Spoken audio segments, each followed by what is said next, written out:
Hello, everybody. Hey, everybody. Good morning. Please take a seat, everybody. This is a great day for the state of Maryland.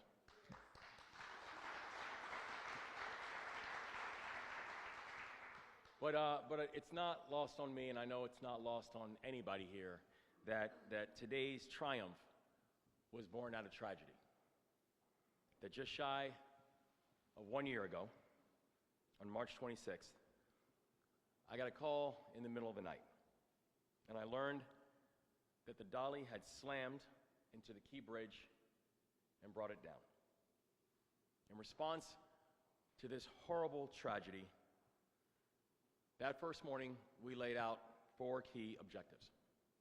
The first, we would locate all of the victims and provide comfort and closure to their families.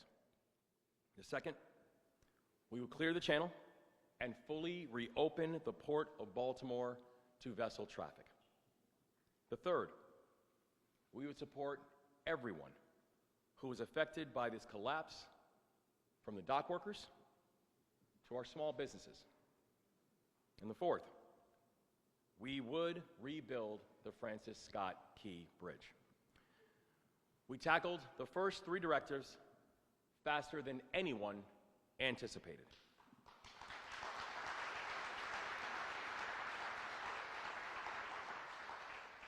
For Directive 1, we recovered all 6 victims and brought comfort and closure to their families, and I want the entire state to know that we still continue to stand with those families and be with those families, and I want all of the families to know that the entire state continues to stand with you.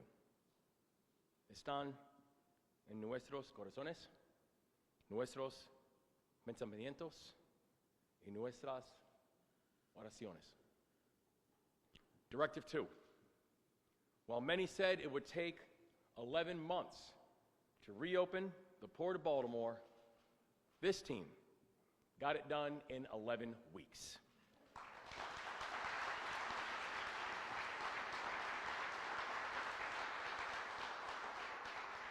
We had an extraordinary unified command that worked day and night to get that channel cleared, and to see so many members of that unified command, from the Coast Guard to the U.S. Navy, Coast Guard, U.S. Navy SUPSOL, from the Army Corps of Engineers to our local leadership, Mr. Mayor, and our local county and our county executives, to all of our federal partners, to our MDTA, our MDOT, our MSP, everybody who was involved in this work. This was the gold standard of what unified command could and should look like. Directive 3.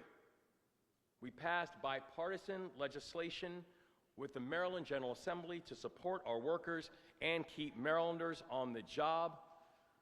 And I want to give a shout out to the members of the Maryland General Assembly who got it done within days on a bipartisan basis to be able to make sure that funding was there. Thank you, Senator. And after completing those 3 directives, we set our focus on number 4, rebuilding the Francis Scott Key Bridge. And this directive is not about nostalgia. This directive is about necessity. Because you cannot have a fully functioning Port of Baltimore, the gateway to America, without the Key Bridge. And we wanted to make sure that people understood that this was one of the core arteries that was necessary to make sure that the Port of Baltimore could continue to do all the work, that it could do on behalf of not just the people of Maryland, but the people of this country. And when it came to making sure that we would rebuild the Francis Scott Key Bridge, we made sure to tackle this directive just like we tackled the other 3 directives. Together, arm in arm, that we were going to be mission first and people always. And over the last several months, we have spoken with, and I know I've spoken personally with over 160 members of Congress on this issue, explaining to them the importance, walking them through the details. They were able to work in partnership with our Attorney General, and our Attorney General, Anthony Brown, who recently filed suit against the Dolly's owners and managers to ensure that Marylanders will not shoulder the cost of rebuilding this bridge. That a broad bipartisan coalition assembled in both chambers to get the necessary support from leadership to assist with the financing of the Key Bridge had to move, and it had to move expeditiously. And the people of Maryland are grateful that Congress has stepped up strongly in helping to support this effort. And we would not be here if it were not for some of the best partners that I could ever ask for. Partners like our Lieutenant Governor, Aruna Miller.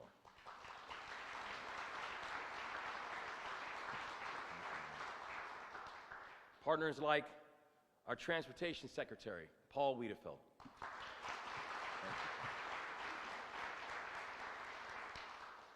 Partners like our extraordinary federal delegation.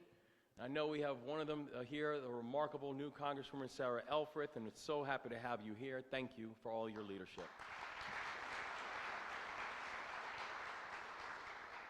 And I know there's a few members who I also want to give a special personal shout out to, include Congressman Nfume. I know this is his district, and I know he wanted to be here, but he's called down to Washington. And also two people who we would not be here if it were not for the work of Senator Chris Van Hollen and Senator Ben Cardin.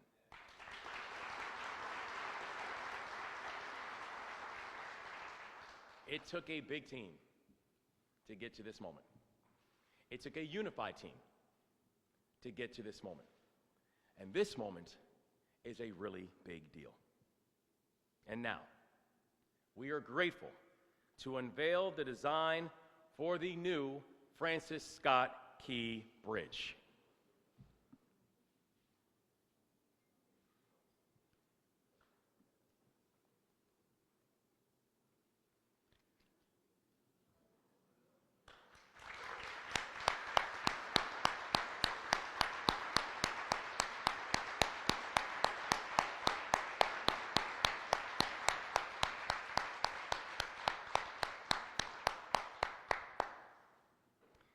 This proposal honors the architectural tradition of the Francis Scott Key Bridge. The original bridge was built using the most advanced industry standard and best materials available at the time.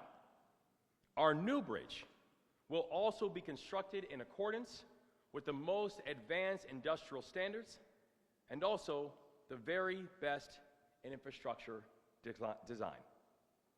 We are going to use the best materials available, and we are going to employ many Marylanders to get it done.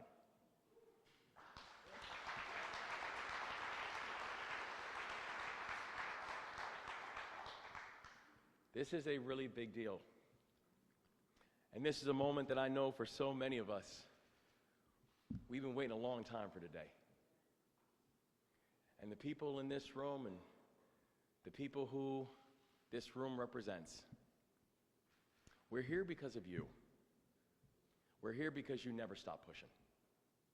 We're here because you never stop believing that we would look up and one day again soon see the Francis Scott Key Bridge. We are going to continue to work together to cement Baltimore as a maritime hub for the East Coast and a maritime hub for this nation.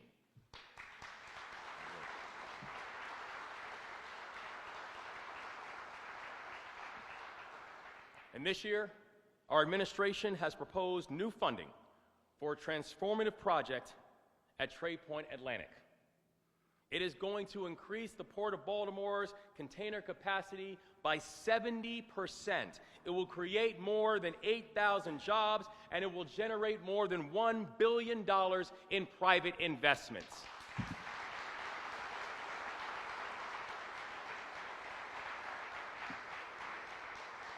Maryland is the bridge between America and the rest of the world. This will be the place that the country will remember not just what resilience looks like, but what economic growth looks like. Because we get cars from Michigan out to market. We bring sugars and spices to Louisiana. We haul farm equipment from the East Coast deep into the farmland. Commerce and trade are the bedrock of our state. And we will continue to make investments that honor our tradition. So we still have work to do. But this is an incredibly important step forward. And I know that the people with us today will gather, and will gather soon, to celebrate the reopening of the Francis Scott Key Bridge. May God continue to watch over the victims of the collapse. May God continue to watch over their families. May God continue to watch over this journey. May God continue to watch over our great state. Today, your hard work paid off. Congratulations, Maryland.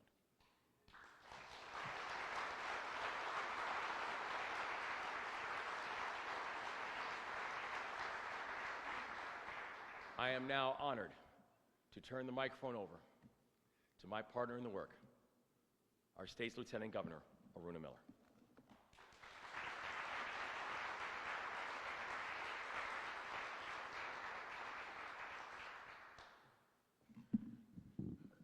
Governor, thank you so much, and thank you for your unwavering leadership.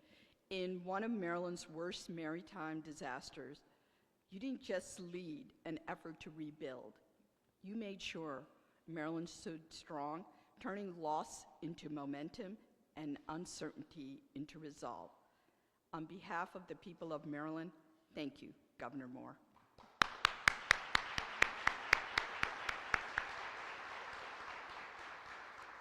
Good afternoon, everyone. What happened on March 26, 2024, tested us in ways we could have never imagined. But what happened next was nothing short of inspiration and inspiring, because Maryland did what Maryland does best. We met the moment. From our Maryland Transportation Authority, whose decisive actions saved countless lives, to the Unified Command Team, who worked tirelessly to reopen our federal channel in just 11 weeks, when many expected it to take 11 months, to our federal delegation, Maryland General Assembly, and local partners who immediately rose to support Marylanders and help secure the funding that we need. And to Secretary Wiedefeld and the entire MDOT team, you never ever took the eye off the ball. Your steadfast expertise have not just made this moment possible, but you met it head on.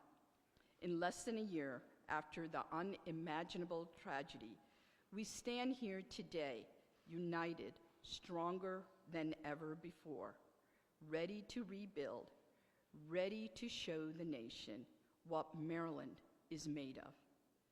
Pre-construction is already underway on both land and water, with demolition set to begin this spring. And soon, Maryland's first cable-stayed bridge will rise, not just replacing what we lost, but revealing what we have found: strength and unity in our state. As a transportation engineer, I spent my career designing and building infrastructure. But here's the truth: a road is never just a road. A bridge is never just a bridge. Transportation is a force of freedom, connecting people to opportunities, communities to one another, and businesses to the economy. And freedom and resilience go hand in hand. One cannot truly exist without the other. And make no mistake, resilience has always been a part of Maryland's story. More than 210 years ago, through fire and uncertainty, the Star-Spangled Banner waved and endured over Fort McHenry. And just as the flag stood battered but unbroken, this bridge will stand as a beacon of perseverance. This bridge will stand not as a testament to one person, but to all Marylanders, to the 6 workers we lost and their families, to workers who will bring it back to life, and to the spirit that defines this great state. So let the nation know that Maryland is the land of the free and home of the brave. Now it's my honor to introduce Congresswoman from the 3rd District, U.S. Representative Sarah Elfreth. Thank you.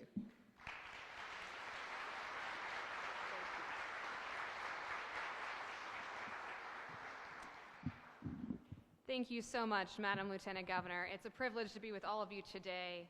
Thank you to the governor and his administration. You've kept your eye on the ball every single day since this tragedy occurred, and Marylanders know that. I'm here today on behalf of the entire Maryland congressional delegation, a number of whom are busy voting in DC right now. Senator Van Hollen, Senator Also Brooks, Congressman Mfume, of course, whose district we are sitting in, Congressman Olszewski, whose district was majorly impacted by this tragedy, and I am proud to represent Anne Arundel and Howard counties that were equally impacted by the transportation deficit that we've experienced. I'm so glad the governor highlighted the 6 lives that were lost and their families. Let's continue through this construction and through the opening to uplift those families and make sure they know how much we honor them. Now, I am old enough to remember when Republicans and Democrats could come together and do big things. It was only 2 months ago, actually, when led by the governor and quarterbacked by Senator Cardin, Senator Van Hollen, Congressman Mfume, Congressman Andy Harris, Chairman of the Appropriations Committee, Tom Cole, came together recognizing, as the governor said, this is not just a Baltimore asset and Baltimore problem. This is a regional asset. This is a national asset that deserves the investment of the U.S. Congress. And Governor, I think I mentioned when I went up to introduce myself to Chairman Cole, who's a Republican, on the floor 2 weeks ago, and to thank him for his tireless advocacy for this bridge in his committee, he said, "Oh, it was all your governor." So know that you have many fans, not just in the Maryland delegation in Congress, because they recognize your fierce advocacy for this project. And I'll just close by saying, let this bridge be a beacon of what is possible, what can be accomplished through teamwork, through bipartisanship, and through the optimism of what can happen when we work together. Thank you very much for leading this effort. I'm proud to next introduce my fellow Towson University Tiger, Secretary of MDOT, Paul Wiedefeld.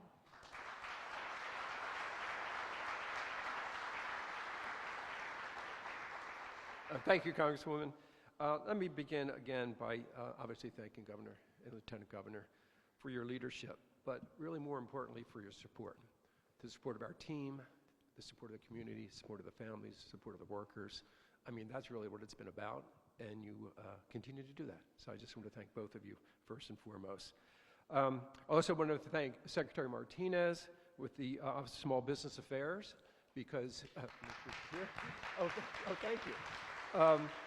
Because we want to make sure that small businesses and minority businesses have a big part of this contract going forward. So thank you for all your efforts in working with us on that. I also wanted to thank the MDTA board members who are with us today. Thank you for taking time to be here and all your support throughout the year. I wanted to thank, obviously, our Executive Director at MDTA, Bruce Gardner, and a special thanks to Jim Harkins, our Chief Engineer at the Maryland Transportation Authority.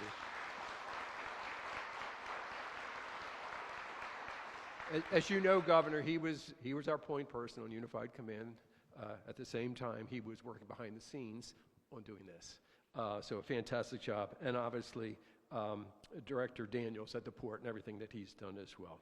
So this obviously is a significant milestone on our path to make Baltimore region and the vital Northeast Corridor whole again. The port is an economic driver for all of Maryland and the nation, and the former bridge had a big role in the port's operations and success. The new bridge will do the same, helping the port grow. This bridge will also serve as a gateway to Baltimore City. The crossing will once again connect communities and people to opportunities. This bridge design is optimized to meet the needs of the region, both for today and for generations to come. While this is a beautiful bridge, it will also be a working bridge for a working city. I look forward to putting Baltimore's mark on this bridge by working with the communities on aesthetic designs such as lighting, still girder color, and planned artwork for the bridge. This will add character and uniqueness from Charm City. We're ready to get to work, Governor. We are working, and we'll continue to work, but this work requires partnerships. And one of our greatest partners is Federal Highway Administration. And with us today is the Division Administrator, Valeria, my good friend and partner in this project and many more. So Valeria, please.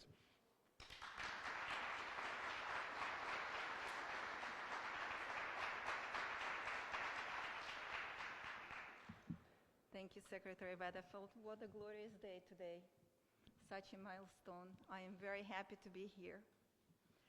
I want to echo all the sentiments expressed today already and recognize the outstanding collaboration, partnerships that brought us to this point of rebuilding the Francis Scott Key Bridge, or as we call it at Federal Highway Administration, FSK.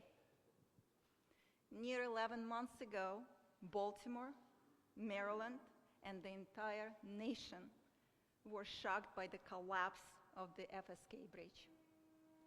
When I learned of the collapse, I immediately thought about people who were on the bridge. My heart goes out to the families of 6 construction workers who perished that day. Their absence is deeply felt, and their families' lives will never be the same. The heroic actions of Maryland Transportation Authority officers who swiftly respond by closing the bridge approaches and communicating the emergency undoubtedly saved many lives. Thank you, officers, for your heroic actions. Following this catastrophic event, Federal Highway Administration mobilized immediately, working across multiple offices and in close coordinations with local, state, and federal partners. Thank you, the U.S. Coast Guard, the U.S. Army Corps of Engineers, Governor, Lieutenant Governor, the Maryland Department of Transportation, their modes of Maryland Transportation Authority, and the State Highway Administration, the City of Baltimore, and all who helped to mitigate supply chain impacts, manage traffic, and reopen the port. I would be remiss not to include our key federal environmental agencies we continue to work with, such as U.S. Fish and Wildlife Services, the National Oceanic and Atmospheric Administration, the Advisory Council on Historic Preservation, and the Environmental Protection Agency. Together, we are ensuring that emergency procedures, environmental reviews, and permitting processes are expedited to support the rapid reconstruction of this vital infrastructure. As you know, Federal Highway Administration announced the immediate release of $60 million in quick release of emergency relief within hours of MDOT's request for funding. This funding served as initial down payment, and thanks to Maryland congressional delegation, the bridge reconstruction will be fully federally funded, ensuring people of Maryland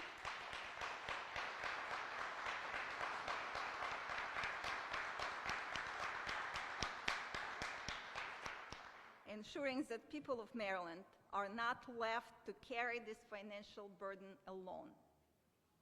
Federal Highway Administration Maryland Division team continues to work actively with all our partners, and we remain fully committed to seeing the project through.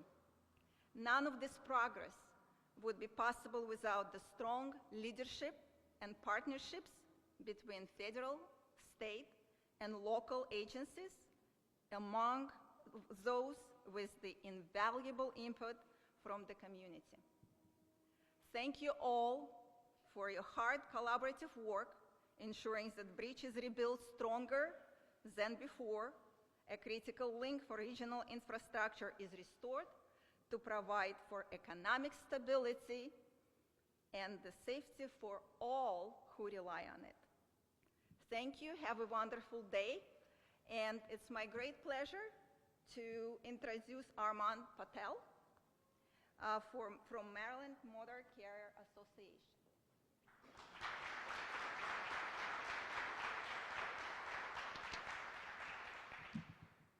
Good morning, everyone. On behalf of my organization, the Maryland Motor Truck Association, we're very, very pleased and excited to be here at this event. I certainly want to reiterate what all the previous speakers have mentioned. The level of cooperation, the level of anticipation was really unprecedented, I think, in almost any event, certainly in my career.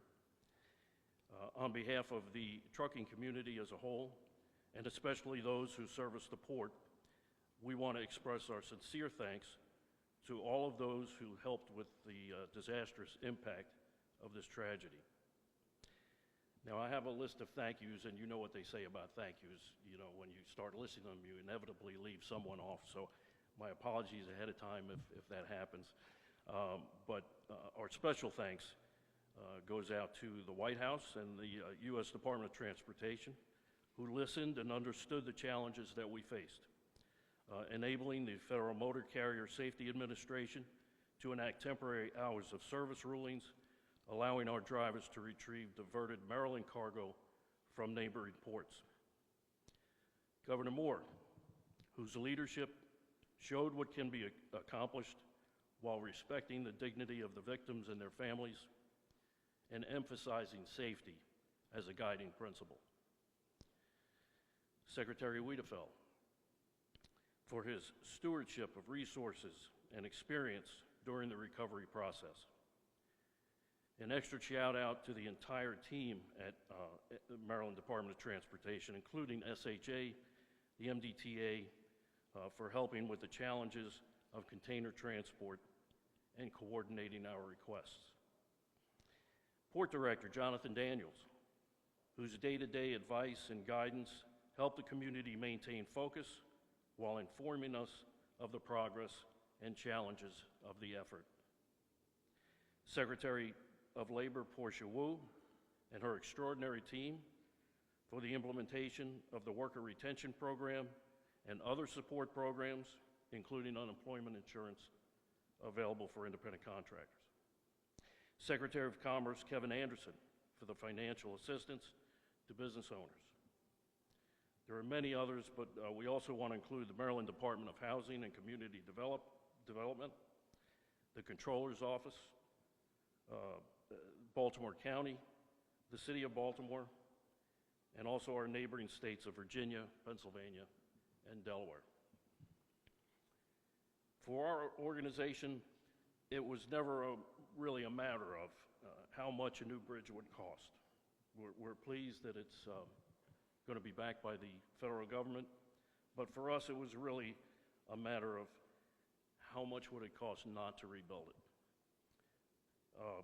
The intermodal group from our association suffered a disproportional impact from this tragedy, but the impacts are felt through today and will be felt until the new bridge is reopened.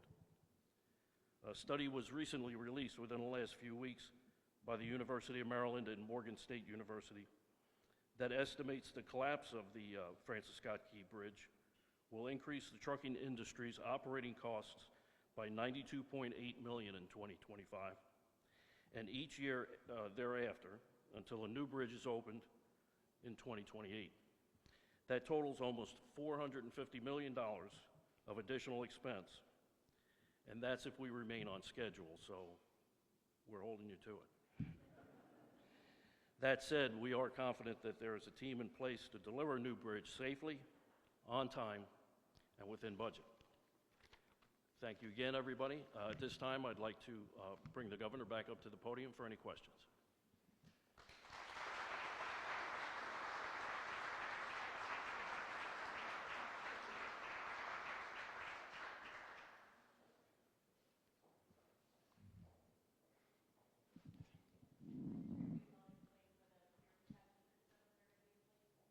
Sure, and in terms of peer protection, as you can imagine, the Key Bridge was built over 50 years ago, so we're going to use the latest, basically the standards that are now international as we design this bridge for the protection of the bridge.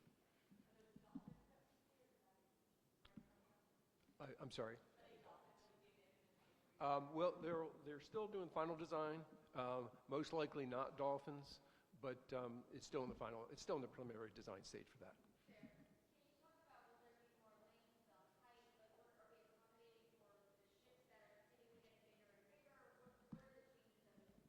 Sure. So the lanes will be basically to interstate standards today. So there'll be 10-foot shoulders on the outside and 4-foot shoulders on the inside.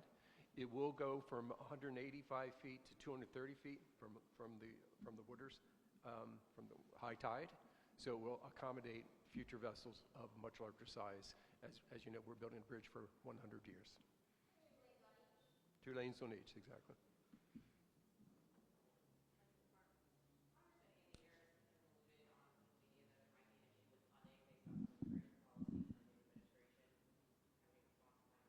My response is we were able to get here by being able to work together.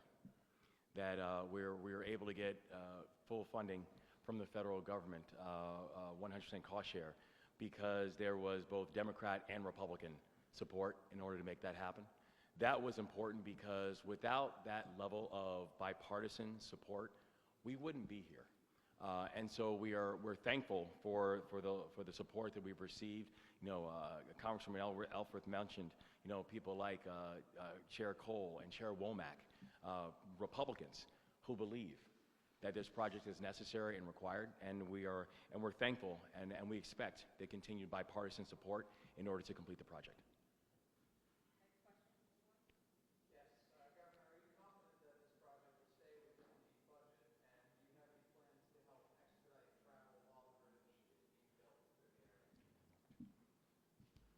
Again, we have come a long way since coming up with the first estimate 3 weeks after the collapse of the bridge.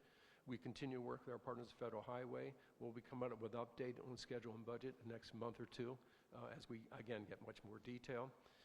And in terms of, we have been working very closely with businesses and obviously the community in Baltimore City and Baltimore County in offering other opportunities, particularly transit for people to use. And clearly some of the things we've done to make sure if there's any incidents on the roadway to clear them as quickly as possible, just given the limited capacity that we have now in this system. There had been some question at the beginning of whether or not you were going to include a memorial to those who were killed while working on the bridge when the collapse happened. Is that part of this new design, and how would that work, and what would it look like? We know that once the bridge is complete, the memory of those who we lost on March 26th, their memory will not be forgotten. And so we will make sure, and we'll continue to make sure as we're going forward, that the memory of those that we lost will be remembered and preserved.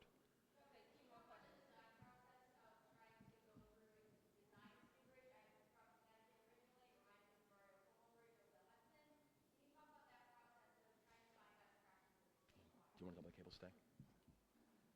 We have a international team working on it, to be frank, to help us with that. We have a very strong team, as I mentioned, with Jim here as our chief engineer.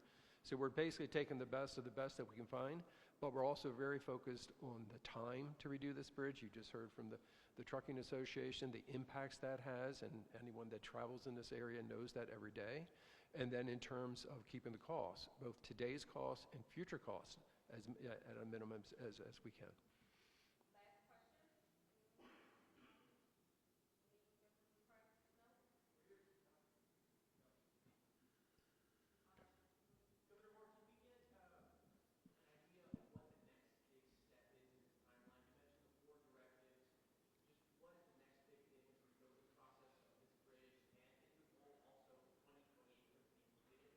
Yeah, the next big step will be in the spring when we will have the demolition of the still enacted pillars that we need to take down, because immediately after the demolition, we will begin the construction process. The beauty of today is that while today is the announcement about the cable stay, and again, the first cable stay bridge that we have in the state of Maryland, there has been work that's been already happening, whether it is soil sampling, whether it is work that's happening both in the water and also on land. So that work will continue, but the next big event the next big thing that we'll see will be the demolition of the pillars that are still enacted, because the construction will begin immediately after that.